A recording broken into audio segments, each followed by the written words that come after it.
तर अन्वीसाठी मी आज बनवणार आहे खिचडी। तर त्याच्यासाठी मी मुगाची डाळ घेतलेली आहे आणि त्याच्यामध्ये जेवढी मुगाची डाळ घेतली त्याच्या डबल तांदूळ घेतलेले आहेत। आता हे आपण एक 10 मिनिटांसाठी भिजत ठेवणार आहोत। एक आपण 10 मिनिटांसाठी पाण्यामध्ये भिजत ठेवूया। तर खिचडी बनवण्यासाठी मी आता सध्या घेतलेला आहे कांदा बारीक चिरून घेतलेला आहे, टोमॅटो, थोडंसं लसूण कट करून घेतलं, गाजर आहे आणि वाटाणा घेतलेला आहे आणि कोथिंबीर वरून टाकण्यासाठी घेतलेले आहे। खिचडीमध्ये जेवढ्या भाज्या घालता येतील आपल्याला त्या आपण घालू शकतो, जेणेकरून सगळे प्रोटीन्स पण मिळतात लहान मुलांना आणि खायला पण अगदी चविष्ट होते। तर मी गॅस ऑन केलेला आहे आणि कुकर गरम करायला ठेवला आहे। कुकर गरम झालेला आहे तर थोडंसं तेल घालूया। तेलाऐवजी तुम्ही तुपाचा पण वापर करू शकता। तर मी इथे कढीपत्ता घेतलेला आहे,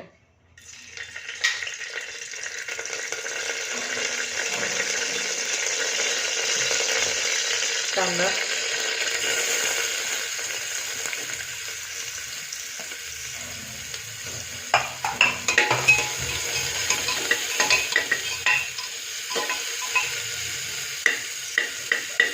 कांदा छान सोनेरी कलर येईपर्यंत भाजून घ्यायचा आपल्याला।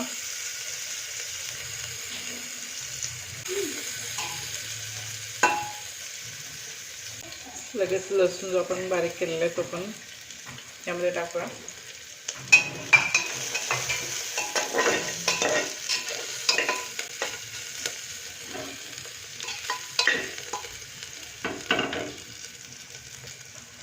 चला तर कांदा छान भाजलेला आहे। आता आपण याच्यामध्ये मोहरी आणि जिरे घालणार आहोत आणि त्यानंतर आपण ज्या भाज्या कट केलेल्या आहेत त्या आपण सगळ्या याच्यामध्ये घालायचे आहेत। आता आपण याच्यामध्ये गाजर ॲड करणार आहोत, जसे भाज्या आपण घेतल्या तर सगळ्याच ॲड करणार आहोत। मटर,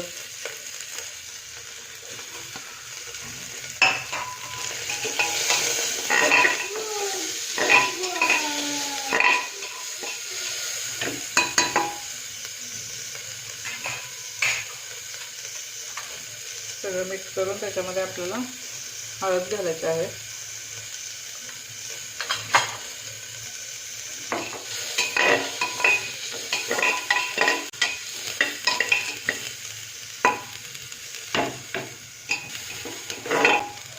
थोडंसं फ्राय झालं की आपण याच्यामध्ये पाणी घालणार आहोत।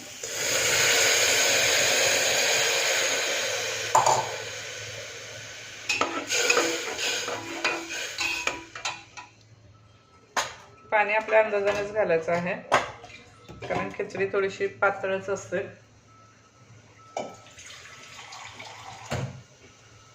त्यामुळे पाणी थोडं जास्तच घालायचं आहे।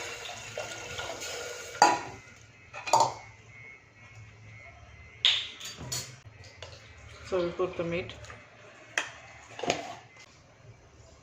आणि जो तांदूळ आणि डाळ आपण भिजवली होती त्यातलं पाणी काढून घेतलंय मी।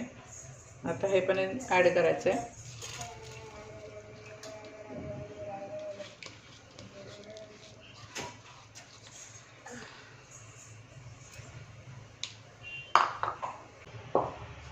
आणि वरून बारीक केलेली कोथिंबीर घालायची आपण आणि ह्याला एक छान 3 शिट्ट्या करून घ्यायच्या। चला तर आपल्या 3 शिट्ट्या झालेल्या आहेत कुकरच्या आणि कुकर पण थंड झालेला आहे। तर आपण आता खिचडी काढून घेऊया।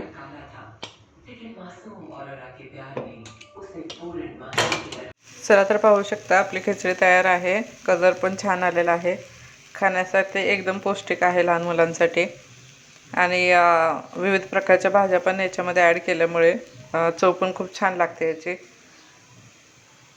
तुम्ही एकदा अशी बनवा आणि तुमच्या मुलांना आवडते का हे नक्की सांगा। आणि याच्यामध्ये थोडंसं तूप घालायचं म्हणजे याची चव आणखीनच वाढते। व्हिडिओ आवडला तर लाईक शेअर आणि सबस्क्राईब नक्की करा आणि अशाच नवनवीन रेसिपी पाहण्यासाठी बेल आयकॉन नक्की प्रेस करा म्हणजे काही नवीन रेसिपी ॲड झाली तर तुम्हाला लगेच नोटिफिकेशन येईल.